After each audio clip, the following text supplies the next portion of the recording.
Hello everyone. AP CM Chandrababu Naidu గారు పులివెందలకి ఇప్పుడు అంటే నీటి సాయం చేయబోతున్నట్టు తెలుస్తుంది. అదే ఈ ప్లేస్ లో జగన్మోహన్ రెడ్డి గారు ఉంటే ప్రతీకారం తీర్చుకుంటారు అన్నట్లు కూడా ఇప్పుడు ట్రోల్స్ చేస్తున్నారు. ఇదే అంశం మీద ఒకసారి డిస్కస్ చేద్దాం.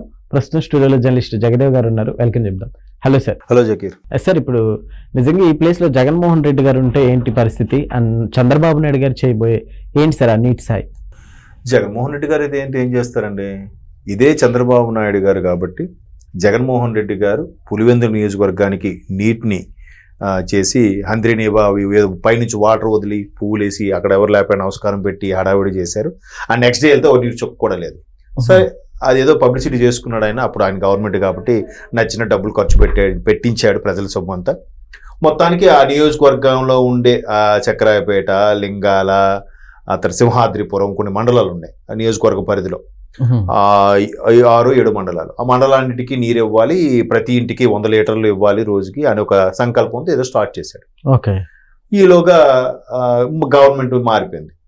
ఇదే గవర్నమెంట్ జగన్మోహన్ రెడ్డి గారు, చంద్రబాబు నాయుడు గారు ఏదైనా స్టార్ట్ చేస్తే జగన్మోహన్ రెడ్డి గారు వచ్చారనుకోండి, ఇది ఎవరు చంద్రబాబు నాయుడు పెట్టారా సార్, మన అందరికి నీ వాటర్ చంద్రబాబు నాయుడు కాదు, ఎవరు పెట్టినా దేవుడు దిగొచ్చి పెట్టినా తీసేయండి, పీకేయండి అంతే, మనం మళ్ళీ ఫ్రెష్గా వేసుకుందాం పైప్ లైన్. ఎందుకంటే పేరు చంద్రబాబు నాయుడుకి వచ్చేస్తుంది కదా. కానీ చంద్రబాబు నాయుడు అలా చేయట్లే. మరి బాబు నీ నియోజకవర్గం నీరిచ్చాక నా నియోజకవర్గం నేను ఏదైనా చేసుకుంటా అన్నాడు. అదే ఇప్పుడు జరగబోతుంది. ఏదైతే డిపిఆర్లో సుమారుగా 1000 కోట్ల ప్రాజెక్ట్ రెడీ చేశారో, ఇప్పుడు ఆల్రెడీ కొంత పనులు ఆ జగన్మోహన్ రెడ్డి గారి గవర్నమెంట్లో జరిగిన పనులు ఏవైతే ఉన్నాయో అవి కంటిన్యూ చేస్తూ పులివెందుల నియోజకవర్గం మొత్తానికి నీటిని ఇవ్వడానికి ఆంధ్రప్రదేశ్ ప్రభుత్వం నడుం బిగించింది. అది కూడా రేపు సంక్రాంతి తరువాత, అంటే జనవరి ఎండింగ్ కల్లా, 2026 జనవరి ఎండింగ్ కల్లా, ఫిబ్రవరి తర్వాత నుంచి ఫిబ్రవరి ఎండింగ్ కల్లా సమ్మర్ స్టార్ట్ అయిపోద్ది కదా, సమ్మర్లో నీటి కష్టాలు గట్టెక్కించేలాగా రాష్ట్ర ప్రభుత్వం నిర్ణయం తీసుకుంది. ఎంత గొప్ప ఆలోచన. అదే జగన్మోహన్ రెడ్డి పెట్టాడా, తీసేయండి అని చంద్రబాబు నాయుడు అన్నారా? నువ్వు ఒక మనిషి మీద పెట్టుకున్న కక్ష యావత్ రాష్ట్రం ఇబ్బంది పడుతుంది కదా, పడింది కదా. ఇప్పుడు ఏమిటి ఇప్పుడు ఆయన అలా ఆలోచించట. అదే అనుభవానికి పిల్ల చేష్టలకి తేడా. చంద్రబాబు నాయుడు అనుభవజ్ఞుడు కాబట్టి ఎవరైతే ఏంటి కొనసాగించండి, చేయండి, వాళ్ళ నీటి కష్టాలు పోతాయి. మొన్న జడ్పీటీసీలు 2 గెలుచుకున్నారా? అదే కడప పరిధిలో, కడప జిల్లాలో 2 జడ్పీటీసీలు గెలుచుకున్నారా లేదా? ఎలా గెలుచుకోగలిగారు? ఇట్లాంటి పనులు చేయబట్టే చంద్రబాబు నాయుడు గారు ఆ జడ్పీటీసీ గెలుచుకున్నప్పుడు ఒకటే చెప్పారు టెలికాన్ఫరెన్స్లో, మీరు ప్రజలకు ఓటు అడుగుతారో లేదో నాకు అనవసరం, కానీ కూటమి ప్రభుత్వం ఎస్పెషల్లీ టీడీపీ వాళ్ళు వస్తే ఖచ్చితంగా పులివెందులతో సహా అన్ని ప్రాంతాలు అభివృద్ధి చెందుతాయని ప్రజలు నమ్మేలా పనిచేయండి అని చెప్పాడు. ఏం కాదు, నోటికి ఎంత తెచ్చుకోనియండి, ఏం కాదు వాడిని అరెస్ట్ చేసేయండి, వీడు నోరులు వేసి వీడు సస్పెండ్ చేసేయండి, అలా చెప్పాడు ఆయన. లేదే, ఎప్పుడైనా పనులు చేసి అభివృద్ధి చేసి మనసు గెలుచుకోవాలి. కానీ ఇట్లా ఆడిని అరెస్ట్ చేసి ఈయన్ని ఇబ్బంది పెడితే అది మనసులో పెట్టుకుంటారు. మొన్న ప్రభుత్వం చంద్రబాబు నాయుడు గారిని అంత బంపర్ మెజార్టీ గెలిపించే కారణం ఏంటి? ఒకటి చంద్రబాబు నాయుడు గారి మీద ఉన్న నమ్మకం అయితే, రెండోది ఈయన చేష్టల మీద వచ్చిన విరక్తి, అసహ్యం కలగడం వల్ల అందరూ గుద్దేశారు. సో ఏదైతే కంకణం కట్టుకున్నాడో ఆయన, పులివెందులు ఏంటి, కడప ఏంటి, జమ్మలమడుగు అయితే ఏంటి, ఈయన వైసీపీ నియోజకవర్గాలకైనా ఆంధ్రప్రదేశ్లో భాగమే కదా. 175 నియోజకవర్గాల్లో 11 వైసీపీ నియోజకవర్గాలు ఉన్నాయి. ఈ 175 నియోజకవర్గాలకి ముఖ్యమంత్రి చంద్రబాబు నాయుడు. కేవలం 164 నియోజకవర్గాలకే ముఖ్యమంత్రి కాదు. అది మైండ్లో ఉండాలి ఎవరికైనా. సరే, ఇప్పుడు ఏదైతే జగన్మోహన్ రెడ్డి గారు స్టార్ట్ చేశారో దాన్ని కొనసాగిస్తున్నారు. ఇతను జగన్మోహన్ రెడ్డి గారు కుప్పంలో పాగా వేసి చంద్రబాబు నాయుడు కుప్పంలోనూ ఓడిపోయేలా చేస్తారని శపథం పెట్టారు. ఎవరు? వెనకటికి ఆయన మాజీ మంత్రి కొడాలి గారు.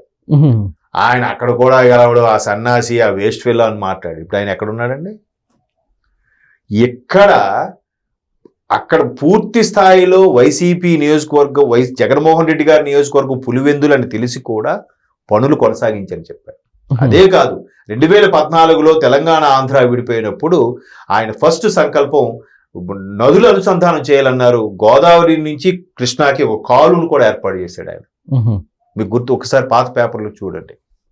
అది 2016లోనో 17లోనో సక్సెస్ అయిపోయింది. అది దట్ ఈజ్ చంద్రబాబు నాయుడు. ఎందుకు అసలు అనుభవం అంటే అదే. రాజకీయాల్లో ఎత్తుపల్లాలు ఉంటాయి, గెలుపోటములు ఉంటాయి.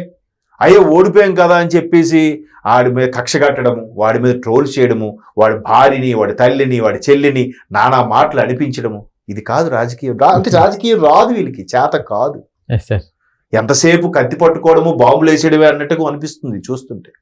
అది ఎంతవరకు కరెక్ట్? అది ఎస్ సార్. అది జగన్మోహన్ రెడ్డి గారు అయితే ఈ పార్టీకల్లా మొత్తం ధ్వంసాలు చేసేసేవాళ్ళు. అంతే కదా. మరి ప్రజావేదిక ఏం చేశారు? అవును.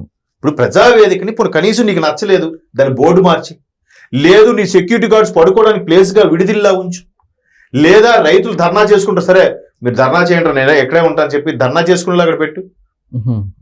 అలా పెట్టలేదు. కూలగొట్టేసి అక్కడే మరి చూడండి, ఈ 5 ఏళ్ళు కూడా శిథిలాలు కూడా అలాగే ఉంచేది తెలుసండి ప్రజావేదికని. ఎందుకో తెలుసా? అదే రూట్లో చంద్రబాబు నాయుడు గారు వెళ్తారు కాబట్టి చంద్రబాబు నాయుడు గారు వెళ్ళిన ప్రతిసారి కూడా ఆ శిథిలాలు చూసి ఫీల్ అవ్వాలి, అరే జగన్ రెడ్డి కూల్చాడు, బా ఏంటలా చేశాడని అనుకోవాలని తాపత్రయంతో జగన్మోహన్ రెడ్డి గారు అది అక్కడే ఉంచారు. ఈయనైనా పట్టించుకోలేదు. అంటే ఎంత దుర్మార్గపు ఆలోచన చూడండి. కూల్చేసావు, దాని శకలాలను తీసేయవచ్చు కదా, అక్కడ క్లీన్ చేసేవచ్చు కదా, ఎందుకు చేయలేదు?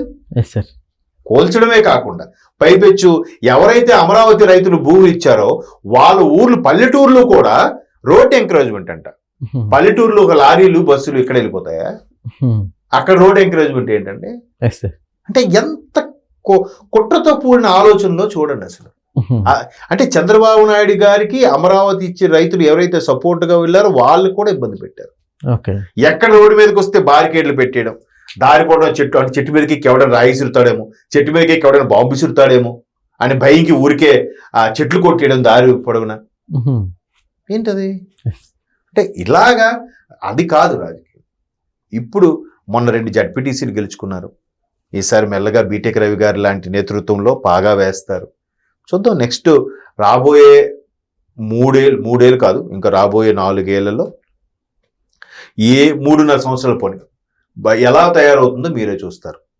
అంటే ఈ పార్టీ చెందిన నియోజకవర్గం, ఆ పార్టీ చెందిన, ఇప్పుడు అన్ని నియోజకవర్గాలు ముఖ్యమంత్రి స్వాప్ చేసేసిందంటారా టీడీపీ? స్వాప్ చేయి ఇంకా ఉన్నారే కొంతమంది మూఢనమ్మకంతో, మూఢభక్తి అంటారు చూసావా, అట్లాగా ఇప్పటికీ కొంతమంది ఫాలోవర్స్ ఉన్నారు. వాళ్ళని ఏమనాలో, వాళ్ళకి ఏం పేరు పెట్టాలో నాకు తెలియట్లేదు. మన వాళ్ళందరూ జనరల్గా పేటీఎం బ్యాచ్ అంటారు, కానీ పేటీఎం బ్యాచ్ కూడా వాళ్ళకి చిన్న పదం అది. ఇంకా అదే గుట్టిగా ఇప్పుడు నిన్న పరకామణిలో గురించి ఆయన ఎలా మాట్లాడుతున్నాడు, అది పెద్ద 100 కోట్లు పెద్ద స్కామ్ కాదు కదా. 100 కోట్లు స్కామ్ కాదా? అంటే 1000 కోట్లు 1,00,000 కోట్లు దొబ్బేసేవాడికి 100 కోట్లు పెద్ద సమస్య కాదు కదా. అంటే అలాంటి ఇందులో ఏమైపోయింది, ఆయన ఎవడో 72,000 తీసుకున్నాడు డాలర్ తీసుకొని అని చెప్తే, అంటే సమర్థిస్తున్నాడా? తప్పును ఎంకరేజ్ చేస్తున్నాడా? లేదా ఆ తప్పును ఈయన మీద వేసుకుంటున్నాడా? ఆ నెయ్యి కల్తీ ఏంది? నెయ్యి అయితే అవుతుంది, ఆవు సరిగ్గా గడ్డి తినకపోతే అటువంటి నెయ్యి వస్తుందంట. నీకు అందులో భాగస్వామ్యం లేకపోతే ఎవడైనా దేవుడికి సంబంధించి ఇలా చేయడం తప్పే, శిక్షించండి నువ్వు మాట అంటే అయిపోయిందిగా. పరకామణిలో కూడా దేవుడు మాన్యాలలో దొబ్బేయడం, దేవుడు డబ్బులు తీసుకోవడం తప్పయా? ఆ కర్మ మిమ్మల్ని వదలదయా? ఎందుక ఎవడైనా కానీ సరిగ్గా శిక్షించండి మాట అంటే అయిపోయిందిగా. వాళ్ళు వెనకేసుకొస్తున్నారంటే అర్థం ఏంటండి? వాడొక్కడ సానుభూతులు తీసుకుని ఆ మధ్యన గుంటూరులో కూడా డ్రగ్ ఎడిక్ట్ అయిపోయిన 3 చూస్తే వాళ్ళని ఎందుకు కొడుతున్నారు? వాళ్ళు పాపం చిన్నవాళ్ళు అని వాళ్ళు సపోర్ట్ చేస్తున్నారు. పోలీసులు స్పాట్ లో 3 కొట్టారు. కొట్టిన వాళ్ళు తప్పు అంట, డ్రగ్ వాడి వాళ్ళు పిచ్చి బిహేవ్ చేయడం తప్పు కాదండి. అంటే వాళ్ళు కూడా వెనకేసుకొస్తున్నాడు ఈయన. అంటే మరి కార్యకర్తలు ఓటర్లు లేరు కదా, అందరూ కూటమి వైపు వెళ్ళిపోయారు. మరి ఇట్లాంటి డ్రగ్ ఎడిక్ట్ అయిపోయిన వాళ్ళని, ఆ పరకామంలో దొంగతనం చేసిన వాళ్ళని, కల్తీనే చేసిన వాళ్ళని మరి నా కార్యకర్తలుగా, నాయకులుగా చేర తీసుకోవాలి. వాళ్ళ సపోర్ట్ లేకపోతే కష్టం కదా. అది ఆయన ఉద్దేశం అయి ఉండొచ్చు. ఓకే అండి, థ్యాంక్ యూ.